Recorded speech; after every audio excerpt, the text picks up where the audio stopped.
This is WPSL Port St. Lucie, the talk of the Treasure Coast.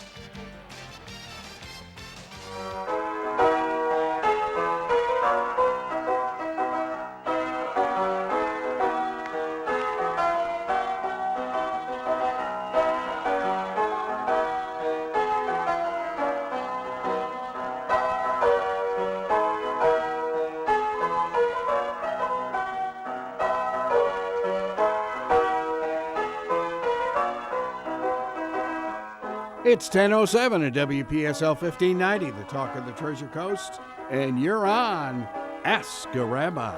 And this is Rabbi Sharon Loper of Congregation Eitz Chayim, your Jewish home on the Treasure Coast. And today I have the extreme pleasure of having Sharon Loper with me. She is our Cantorial Soloist, who's here for, we'll get this out yet, who's here with us for Rosh Hashanah. So, yeah. Very nice. Well, Sharon, welcome. Thank you. It's nice to be on this side of the radio. There you go. Yeah, she's our avid listener from Tucson, Arizona. On with us almost every week. Yeah. Oh, yeah. And giving me some feedback. So, yeah. Anyway, this is the last day of 5783. The last sunrise of 5783, because as soon as we light the candles tonight, it'll be 5784. Nice. Yeah. And what's the schedule for tonight? Services start a little bit earlier than usual, so they're at 7 o'clock tonight, and they go as long as they go. And they're over. They start again tomorrow at 10 o'clock. And then at 3 o'clock, we're going to go over to Highland Park to do Tashlich. Okay, nice. So, beautiful park. Yeah, it is a beautiful park. We take God willing, and the rain's not coming. Well, yeah. We take a beautiful walk through the wooded area and do the Tashlich there. So, very nice. Last year the rain chased us under into the playground area where there's a canopy. But you do what you do. Oh, yeah. Well, it was definitely filled with running water all around us, so there was no problem. Yeah.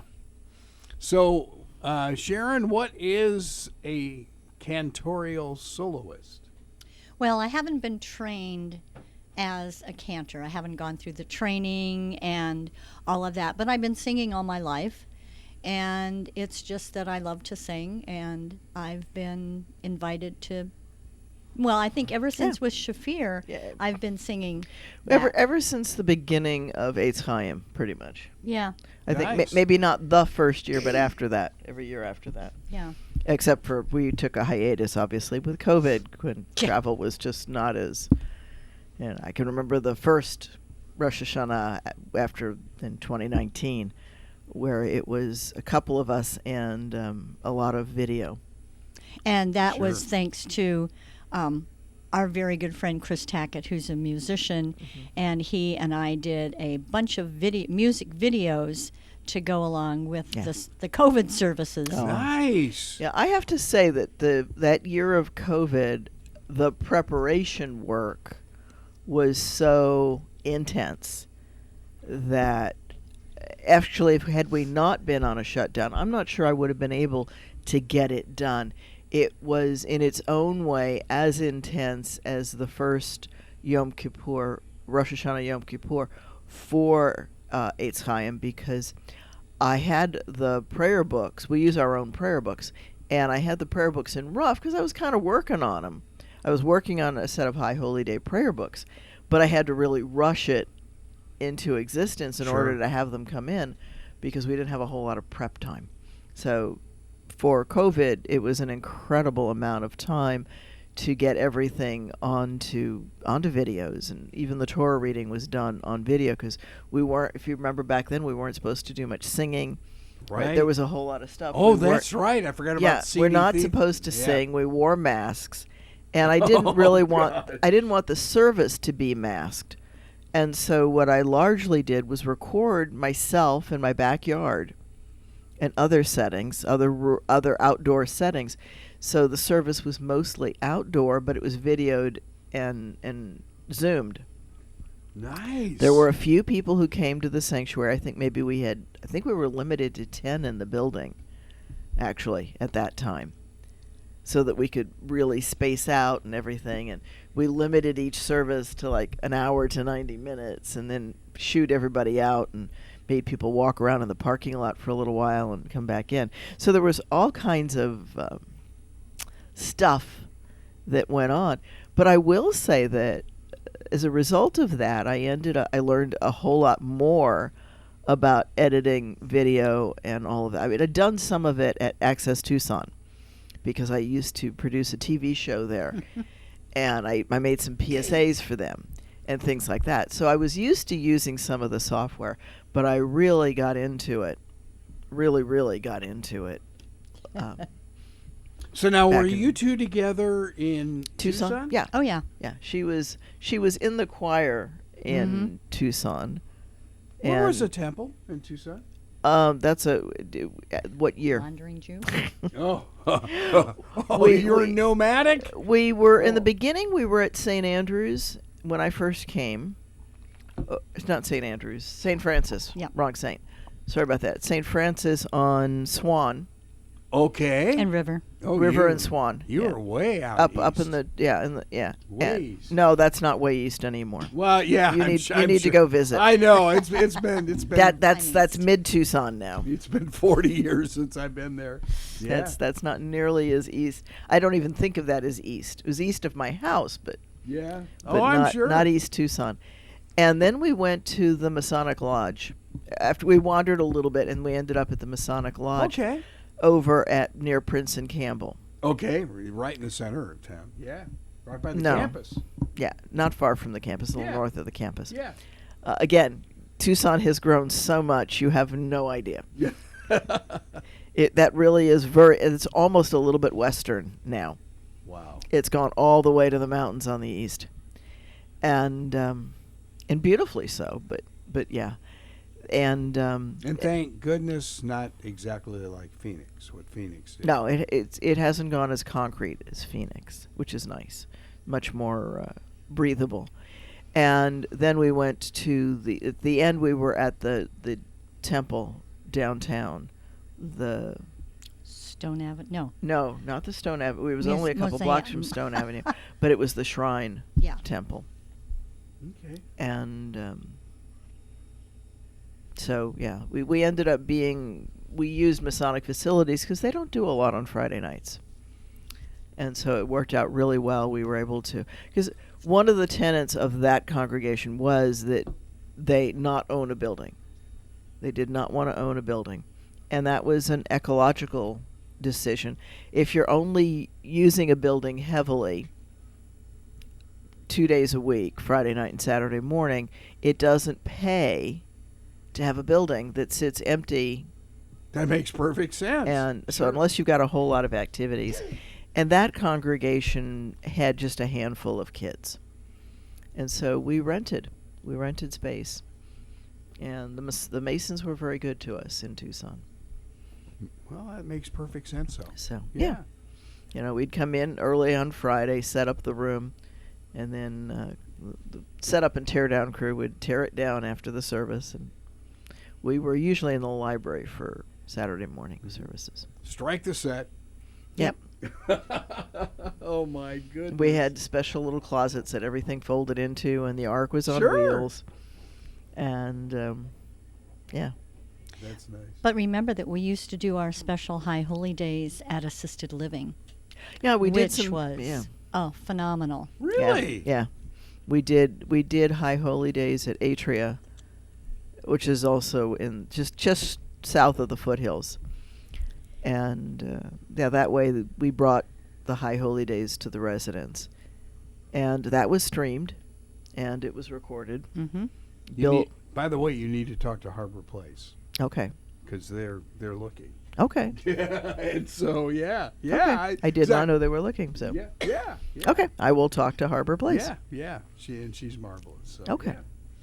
Very cool. So we will be having our High Holy Day services this year at the same place that we have Friday nights for Rosh Hashanah, which is the community center at St. Andrews on 295 Northwest Prima Vista Boulevard, the corner of Irving. It's the first building when you come into the parking lot. And for Yom Kippur, we're moving into the Fellowship Hall, larger room, and that's to the back of the building. Mm-hmm. But plenty of parking for all of those choices. So, yeah. First 1,000 get in. Yeah. And that's the wonderful thing about what Shafir has done is the streaming capabilities. For people who are unable to get to services or for whatever reason can't get there, to be able to stream the services and participate. I think that you've been a forerunner in that, because I think just in the few years the temple that I sing at in Tucson has started to do that. I think COVID pushed them. COVID pushed a lot of that. Yeah, that you'll say one thing about the pandemic, the technology all of a sudden exploded. I know Zoom was around before, but all of a sudden the quality became it wasn't as capable. It wasn't as capable. Exactly. And so credit where credit is due, in Canton, Ohio, the synagogue there uses something called Roberta's Network, which was put in by the husband of a woman who passed. Roberta was his wife. And in her memory, he created a conference call capability. So a mic sat in the front of the bima, and you could dial in. You'd have to put it on your phone and lay the receiver down on the table. Yes. And you could hear coming out of it, but again, quality was just not that good. It was a conference It call. was a conference call. Which drops out all the time. Yeah, all of the stuff that it did. And then when I moved to Tucson, and I was talking about wanting to be able to do that for shut-ins and for people who are traveling or any reason why people couldn't come to the service. And of course, there's always the group that says, well, they can get the service, they won't go. That's not true. Most people like the energy of the service when they can get there. But it's something to connect, and it's powerful and meaningful. And so we started with Blog Talk Radio way back when. And so when is way back when? So anytime after 2004, whenever it started. Wow. And I'll give a shout out to a woman named Adria. She's actually the one who set it up. And so we had all of our services were on my cell phone, dialed into Blog Talk Radio. So cool. And they archived it for however long they were up and running. And I don't think they're there anymore, but we did that for quite a while.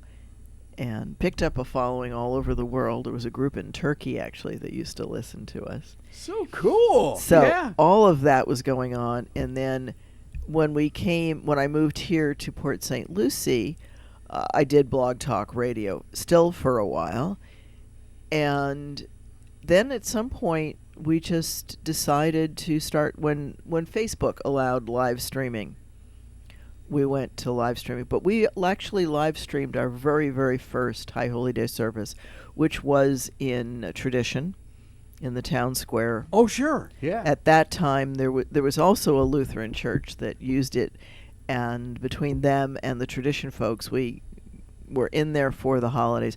That was actually quite amazing and wonderful, because they set up in one direction, we actually set up in the other direction because of what's east.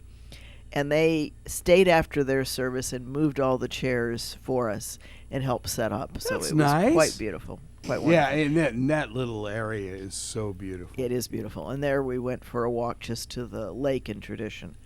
So it was quite nice.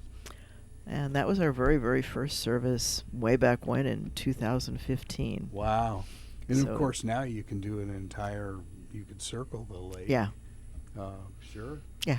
And I've done that. I've walked around that lake. It's a wonderful walk. Beautiful. Yeah. I don't know how long it is, but it's up there. It's a nice, It's a healthy nice walk. hike. Yes, it is. And I've done that. I've done the donut dash at Kaiser. So I do some different walking things, and it's as good a time as any to say walkies. So Sharon and I are actually working together on a children's book series called "A Shadow and Imp Go Go for a Walk. You've talked about that. Oh, Sharon's involved. Sharon is the Oh my Sharon gosh. is my co-author, Oh wow! and right now Okay. we're struggling to get the illustration done. That's our holdup. But the holidays have kind of like butted their head into the process, so it's what it's going to be. But we're going to get that out. So we've got 2 episodes written of Shadow and Imp Go for a Walk, Oh wow! and that's aimed at the littles, the 3 to Yeah. 6 year Which old. is my age group. Yeah, it's the age group that she teaches. But There you there really go. are. It's some fun books. So there's a couple of things about Shadow and Imp that we've decided. We've decided that they don't have a gender. They have no gender. It's not, they're going to meet boys and girls.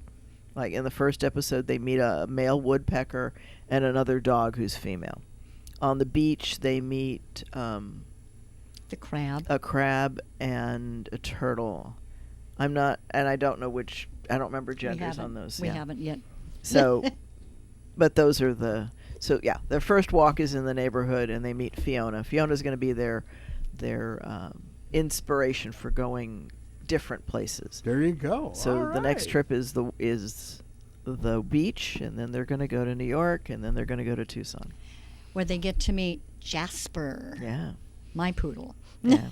So we've got all kinds of things, Okay. and we're kind of excited about that project. So that's neat. coming up. That is neat. Lots of things going on. Yeah, and because I'm a Montessori teacher, I love geography and science, so we're making sure that they include a lot of learning. They're not just, reading books, but they can learn about things. So now, how many students do you have in class?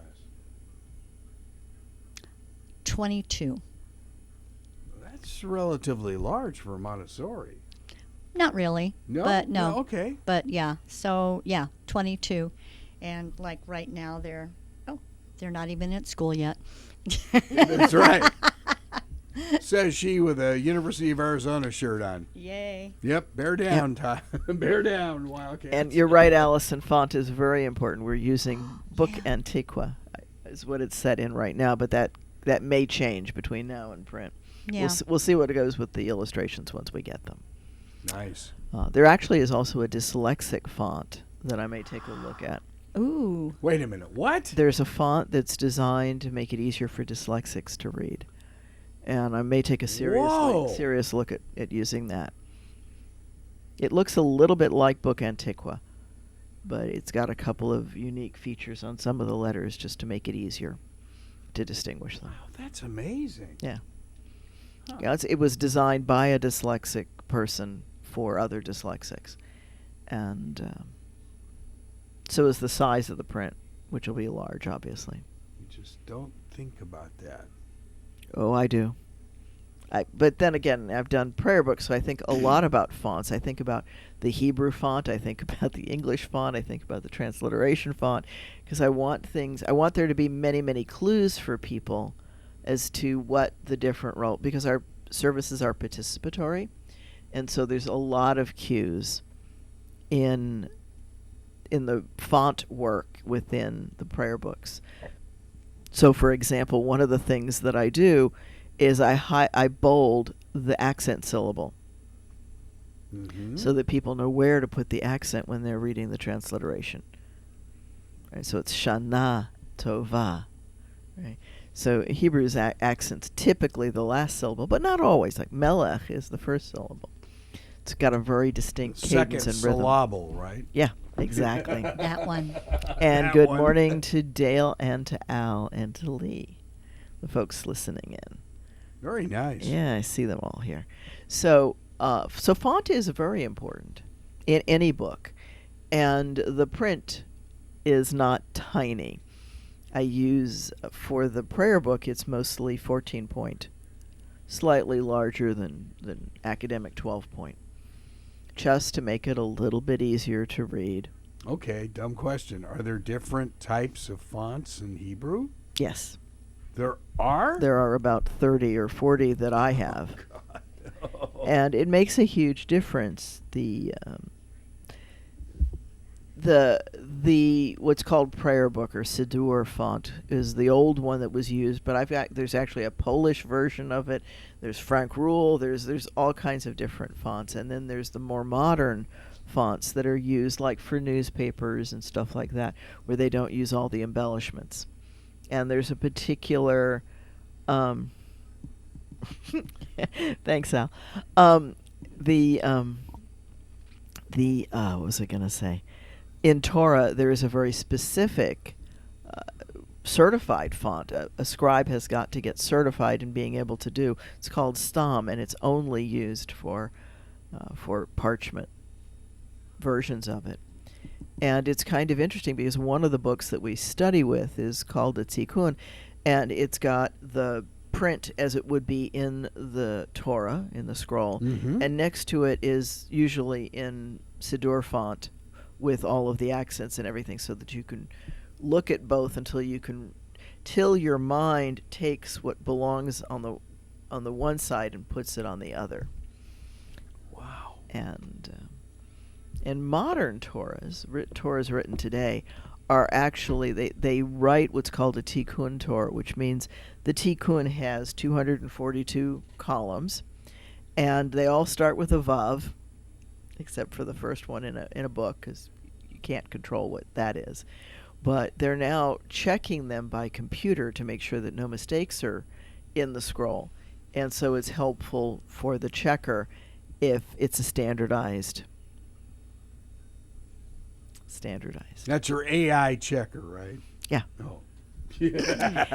And Dale, I use Arial for the transliteration for that reason. She's saying that she used Arial 14. And I use Arial for the transliteration of the prayer books for that reason. Of course, if you have a senior... And Dale actually was part of the proofers. She sat Oh. in my house in Tucson and helped proof. She's the one who caught... We sit and ponder for 7 days the furniture and all that when it should have been 6. She's the one who caught that at 11:30 on the last night of she might think I don't remember stuff like that, but I've got really interesting memories from when we were editing the very first book that we did at Kol Simcha. That was an interesting, because we had poster boards up all over the sanctuary with pages from the galleys were up in the temple for people to look at and mark if they saw any, put sticky notes by wherever they saw a typo. And one of the typos was caught by, this is a fun story, by Max Simpson, who was studying for his bar mitzvah celebration at the time, and he was taking his lessons at my house, and he wanted to show off to his grandmother how good his Hebrew skills were. And I handed him a page out of the prayer book, which then was in proofing, so there were plenty of galleys all over my house. And he starts reading it, and I go, "That's wrong," because I know the prayer by heart. And he's like, "No, it's not." So kudos to him for the standing up to the authority and not buckling. And he was right. There was a typo in the Hebrew. Oh, no. And so, And this kid was what, 12? 12. Yeah. So anybody can pick up a mistake, and Sure. And I actually had him read some other pages, so that I had some, because there aren't that many people with a good enough Hebrew skill to catch the errors in the Hebrew side. That is so cool. But Wow. it actually brings out something that I'll mention now. When I proof a document now, thank you to Word and to all the other text-to-speech applications, I actually listen to it, so that, because you pick up different errors when it's read to you. And so I'll go through every text and have it read it to me at least once. Just different ways. And I miss you guys too. I miss you too, Dale. So how large was the temple in Tucson? it wasn't all that big, 100 maybe. Yeah. Okay. But sometimes it's not about the amount, it's about the community. Yeah. Sure. Oh, yeah. Who comes and who participates. And so, congregations, Jewish or otherwise, always have the folks that are actively participating, Yeah. that really contribute to the daily life of the temple. And then you've got people who financially keep it afloat. And that usually does fall on the shoulders of a few, because not everybody's wealthy enough to keep a church or a synagogue going. But those who can, who choose to, are also very valuable. And it's a blending. And then there's folks who do things like, well, certainly the choir is important, right? The musical aspect, because Sharon can tell you, I can carry a tune if I'm carried. But if somebody goes off, I'm down the next woods. And which she has discovered when she tries to sing harmony, because I go right with her on the harmony. I have never known, and this is what, my 18 years of Catholic education, a priest who could sing. Not one in all those years. Yeah, that's not why they get into it. Yeah. I'm a better singer than my father was.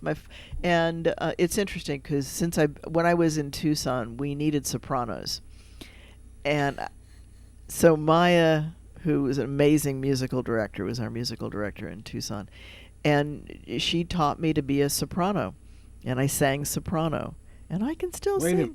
Yeah. Oh, you a soprano? Yeah, I know. Really? Yeah. But obviously my Wow. natural voice is a much lower key. Yeah. And in fact, my husband yells at me that I go too low for him. So I'll keep us on track yeah, tomorrow. you will.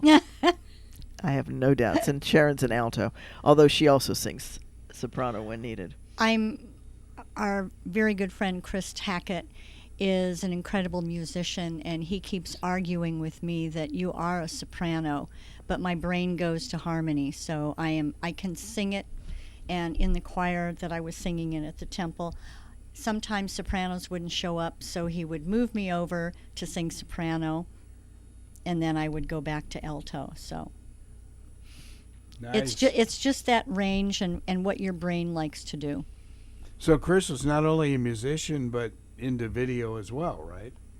Yes. Yeah, that's Chris Tackett, who at the time when I was in Tucson was the musical director for Emmanuel. Temple Emmanuel. Thank you. I was having one of those moments. Yeah. And that's where Sharon went after I left. After I left Tucson. Yes.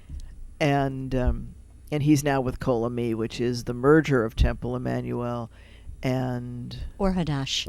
Thank you. So all I could think of was Rabbi Tom. And Yeah, I know. Yeah. But we sometimes did think, when I was there, sometimes our congregations would get together because Or Hadash and Chaverim and my congregation were the smaller ones, and we would very often do things together for holidays and stuff like that, Makes just sense. to have the bigger crowd, and that worked well. Oh, yeah. So we got to know each other quite well. They used to joke at Loyola University about the Christmas Catholics. They would only Yeah. show up at Christmas and Easter. Well, what about in the Jewish? We call them 3-day Jews. They show up. They show up for the high holy days, and we'll see some of those. Okay. And again, that's another group. They usually contribute financially to the congregation, and sometimes you can get them involved during the year, but maybe not. And there's a big chunk of Jews that are that way. And so if you're still looking for a place, you can still go to www.eitzchayim.org and make a reservation there. We don't have, people are calling me and asking how much is it. We don't do pay to pray. We don't have a fixed amount. We don't sell tickets. We ask that you be an adult and recognize that donations are important. But you are the one who knows whether you can afford to be one of those major contributors, Sure. or if you can make a little bit more than you thought you might, or if you just really need to give some minimal amount. We call a fair share 154, because 54 is a multiple of 9, and that's important because it's 18. Because 18. Huh? 18. When you write 18 in Hebrew script, it's a chet and a yud, and together that spells life. And so that's Jews will cool. very often give a gift of 18, 36, 54, multiples of 18. That's incredible, huh? Al says your hair looks fabulous. Thank you. Bright purple. It is a bright purple. So, yeah. So anyway, so that's why that we do things. 26 is the value of God's name. Huh. So if you Okay. do something in multiples of 26, then it's in honor of God versus in honor of life. So both are both about God, but different aspects.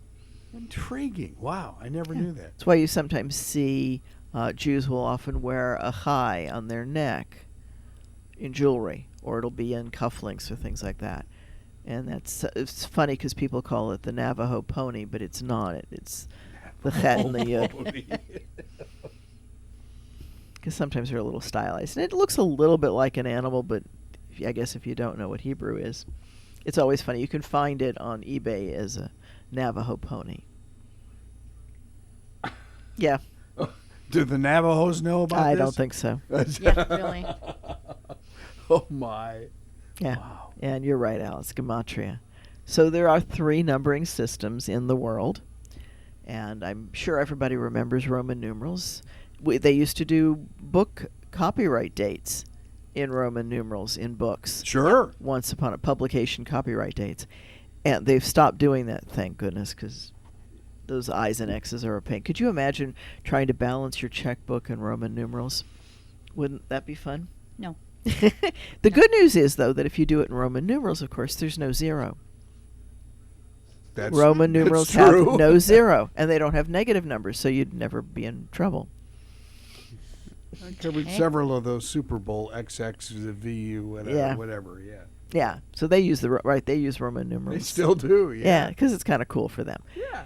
The other system that's used is gematria, which is gamma tria. Comes from alpha is 1, beta is 2, gamma is 3.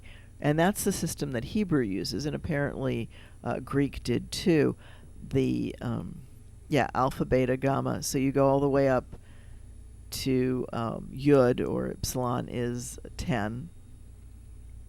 Interesting, because And then you they go were 20, 30. all about the same time. Yeah. Well, and of course, they needed a way to keep track of things. And then comes Arabic numbering system. Comes to the numbering system we use today, although it's not the same as Arab numerals, it's the Arabic numbering system, which is to have a separate set of 10 characters that represent numbers. And by doing that, they bring in the concept of zero, which they got from the Far East with the concept of sunya, which is emptiness, nothingness. So they bring that in numerically, and they bring something that nobody can even imagine being without, which is the concept of zero, which of course introduces all of the negative numbers. And that leads to something called algebra. Can you hear the Arabic in it now? Oh. They bring us algebra. No, I'm serious. Algebra. It became algebra. Algebra. Yeah. Yeah. All you have to do is separate it. Amazing. The numbering system, right? The Yeah. calculating. And so that, because the Romans and Greeks had only solid geometry. And with that, they were able to calculate the circumference of the earth to within a few meters. Solid geometry. They didn't even have a concept of zero. And the Arabs bring, with their expansion into Europe with the Moors, they bring the concept of zero and the higher maths, clock movements, guitars, and surgical instruments. We Wow. don't realize how much they brought with them when they, during the Islamic expansion in the, I want to say 7 to 1000, somewhere in there, before the Christian Europe reacts and pushes them back. So it's an interesting piece of history, but it's also why Spanish and Arabic share a lot of words. Because their architecture, Yeah. you know, you look at the Yeah. Moorish architecture is Very, very Arabic, yeah. And right now, of course, right now the bulk of Muslims are not Arabic. They're actually Asian. because of the expansion. When the Mongols converted, it had a dramatic effect in the who became Muslim and who didn't. Yay, Mongols. They changed the world big time. And they had a mass conversion at one point. So, yes, that back to that Silk Road that I always talk about. That's what I was thinking. It's so funny. Carol was reading a New York Times story 2 days ago that the hottest country for tourism in the world right now Is Dubai. Mongolia. For the young folks, 17 to 28, they're just flocking to Mongolia. Are they mostly Chinese? No. This is around all the over? world. Oh, okay. Yeah. And I'm thinking, what? That's not very high on my list, but yeah. Well, it's interesting, and because you can see yurts and you can see animals that you wouldn't see in the rest of the world. That's very true. Yeah. Very true. Yeah, it's incredible. But it's interesting you talk about all of the influences that really turn into confluences. Yeah. Down the line, with the combination of Greek. Oh, there's such a confluence and such a trading of ideas and what have you. The whole idea of the narrow road to heaven and the falling off into the pits, the burning pits, is our good friends the Zoroastrians. Oh my! And that combines with Hades from Greek, and that's why Christianity has those concepts, and Jews go, huh? Because we don't. That part, what didn't make it down into Judea, but it made it up on the northern part of the Silk Road. Thank you, Alexander the Greek and Greek soldiers who took stuff back with them. I had a professor who contacted me, this I think was last year, from Loyola U. And he heard one of your shows where you're talking about Zoroastrians. And he said, remind you of my class? And I'm thinking, it's been 50 years since I've heard that. Yeah. Zoroastrians had profound effects. They're not nearly as big thanks to the Islamic expansion, which actually did a lot of destruction in their communities and actually pushed them into two groups that went into India. One half still calls themselves Zoroastrian. The other groups call themselves Farsis. Oh, yeah. And that's actually a version of Zoroastrian. Yeah. Oh, my. Okay. And that's another case of where a group does financially well in a surprising way because of the industry that they engaged in. That's incredible. Carol would understand the Farsi thing. Yeah. Right. But, again, the Arab traders, the caravan runners, would need the numbering system that goes into the negatives because they probably had to deal with credit and buying and selling. Incredible. So anyway, let's talk a little bit about the High Holy Days, since, among other things, we've got Sharon here. So the music for the High Holy Days is very, very different. The whole tone of the service is very, very different. And the one thing that you hear from the Jews who do go all year is, why do all the melodies change for High Holidays? But they're much more, and correct me if I'm wrong here, they're much more pageantry. There's much more elegance to the music. There's a majesty to it. And the thing that I like about it is those tunes are High Holy Day tunes. Yeah. We don't sing them the rest of the year. So I have all of my binders both for tonight, and then when I go back to Tucson to the congregation where I'm singing in the choir, I have another set of binders, and the music is just High Holy Days, and you can always tell that. But I think it's majestic too. Yeah. It's very majestic. Yeah. It's very, listen to me. We have something important to tell you. Uh-huh.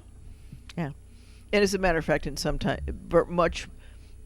one of the big liturgical changes that goes alongside this is that where we call God by name during the year, on the High Holy Days, we're as likely to call God King. or sovereign. So there's definitely an element of majesty going on. We also call God Father or Parent, depending on who writes which piece of liturgy. Now, Yom Kippur, I Yep. would imagine, is very solemn.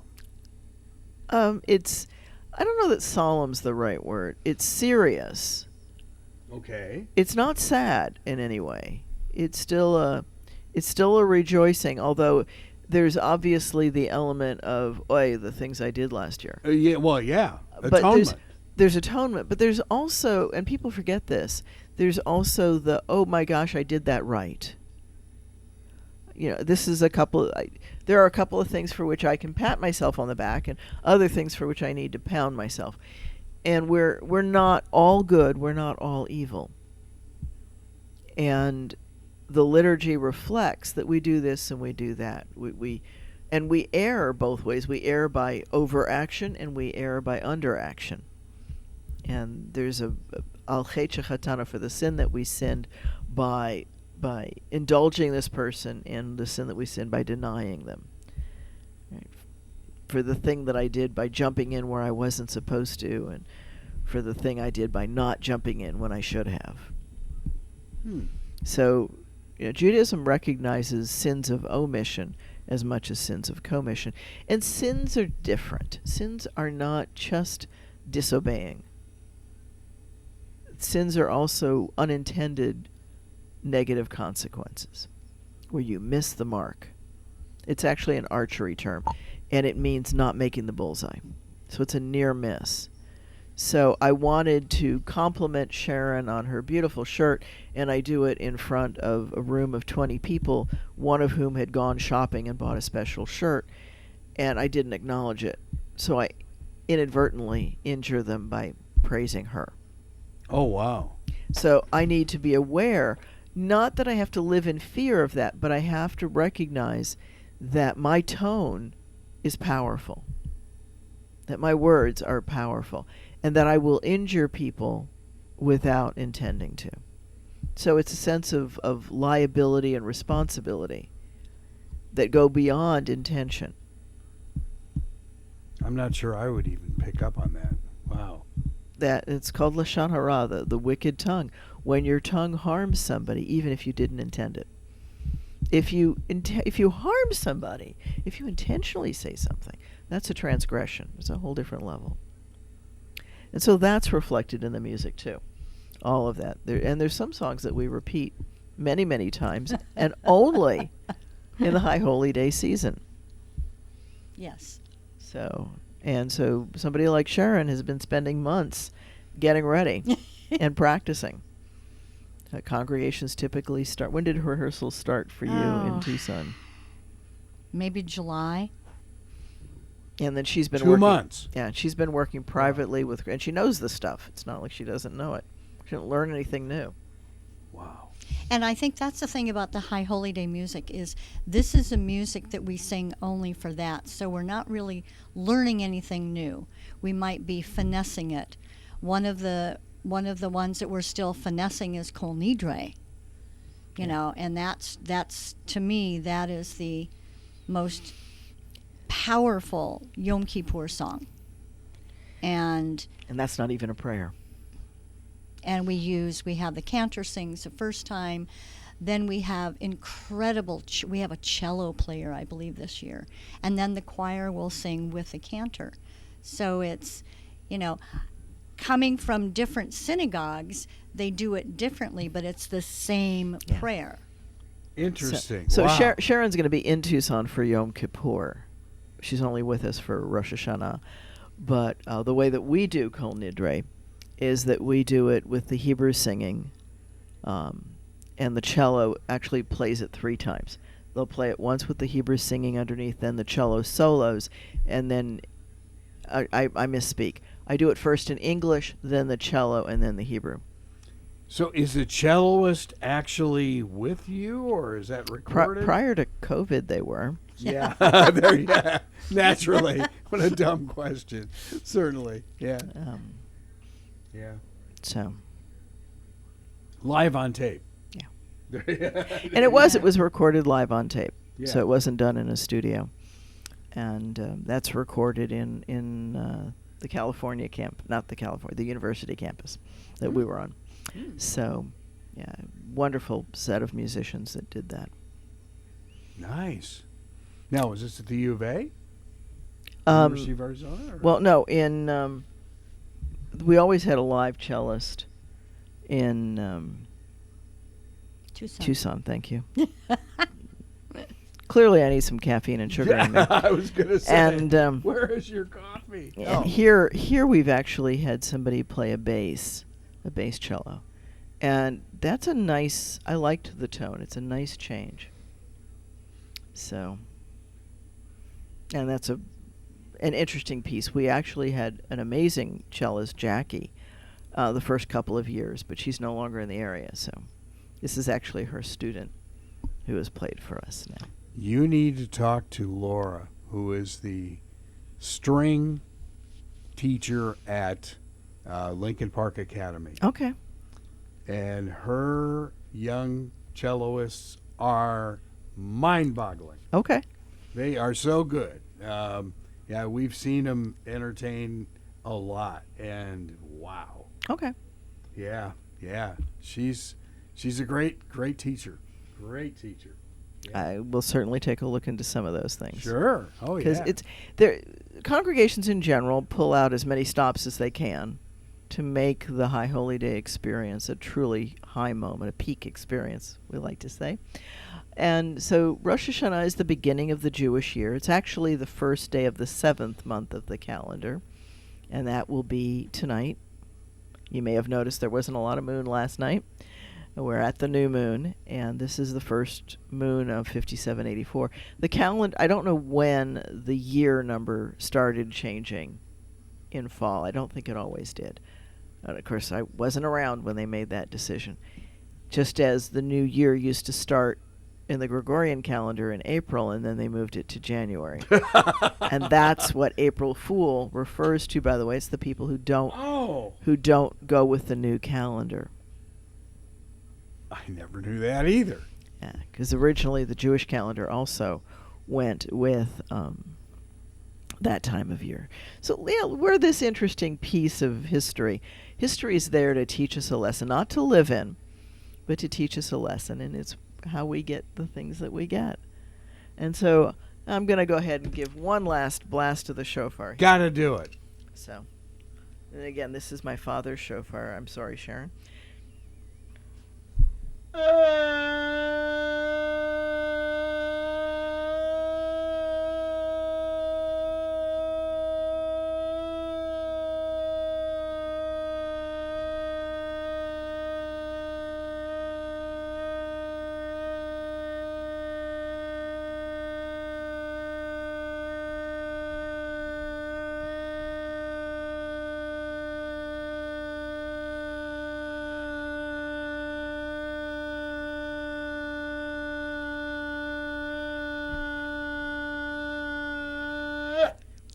This is only a test. Of the emergency broadcast system. Of the emergency shofar system. Yeah, I forgot to there you time go. you. That's it, the shofar system. I forgot love to it. time you. Yeah. Wow. And I didn't even get red yet, so you know I wasn't really out of breath I yet. know. I was waiting for that. Yeah, the congregation gets a big kick because toward the end of it I start getting red. Well, yeah, I Yeah. would imagine so. But so we're instructed to sound the shofar during the month of Elul, and today's the last day of Elul. And Al says, wow. So I'm actually, this year, I haven't done it before, but this year, I think we blow shofar. We have 3 different shofar services within the service. And I think for one of them, I'm going to blow this shofar. This is my father's. It's your dad's, yeah. Yeah, I think it's older than I am. I certainly remember it from when I was very little. And you can tell that it's old just by even just looking at it. It's been around a while. So yeah, I think I'm going to do that in memory of him. That would be nice. Yeah. So most of the time I do it on the big one, the congregation. It's not the congregations, but it was given to me when we started the congregation. Bigger than that? Oh. Oh. Yeah. Yeah, it's about 3 feet long. Oh, wow. Yeah, if you look at one of the videos from the services, you'll see at the beginning of the service, I blow it. So it's there. Nice. Wow. And again, where would they sign up? They can Come go to tonight. www.eitzchayim.org, eitzchayim.org, and if you click on the High Holy Days, you can make a reservation for a room for a seat in the room. And you also, there's a Yizkor book there, which is the book of memory that we use for the Yizkor service on Yom Kippur. So you can put in, you can email that information so that we'll get it in the book. That would be nice. And what we do is we actually read that book during the memorial service. So if somebody puts a name in there for a memorial, then the names are read out in the service. And I also actually there is a video that I play that has the names on it. Oh, okay. Yay technology. Yeah. Wow. Yay technology. So my other half right now is busy making sure that the TV cameras work, and we'll take the videos. So I really want to give Sharon a big thank you. She came all the way out from Tucson to be with us because her voice is much nicer than mine, and she helps make our service as gorgeous as it will be. Thank you. So how many they're not songs, but hymns, will you be singing? I have 2 books. I haven't counted. There's quite a few. Wow. The list of them is for tonight is 3 pages long and 6 pages long for tomorrow morning. It's almost Whoa. all music. But That's remembering cool. that most of our liturgy is set to music. Yeah, Which is whether what it's I like. English or Hebrew. Right. Okay. And some of them do both. Yeah, and I love it because it's participatory, and when you start singing these songs, the congregation, loves it because they're singing along, and Yeah, because They know what- they know it too after a couple of years of coming to services. Yeah. Wow. It sticks. So what's your favorite? Zachrenu. Go ahead and belt it out for a second. Zachrenu. Zachreinu lechayim, melech hafetz b'chayim. And so it goes on from there. And it Very sounds much nice. better when I don't do an impromptu kick like that. All So, right. but she knows me, and I will do an impromptu kick here and there. Yeah. There you go. That was one of the things that was so fantastic, and is fantastic. Our service is not so Rigid? It's not so rigid, so scripted that it's not live. And with that, wish everybody an absolutely fantastic 5780.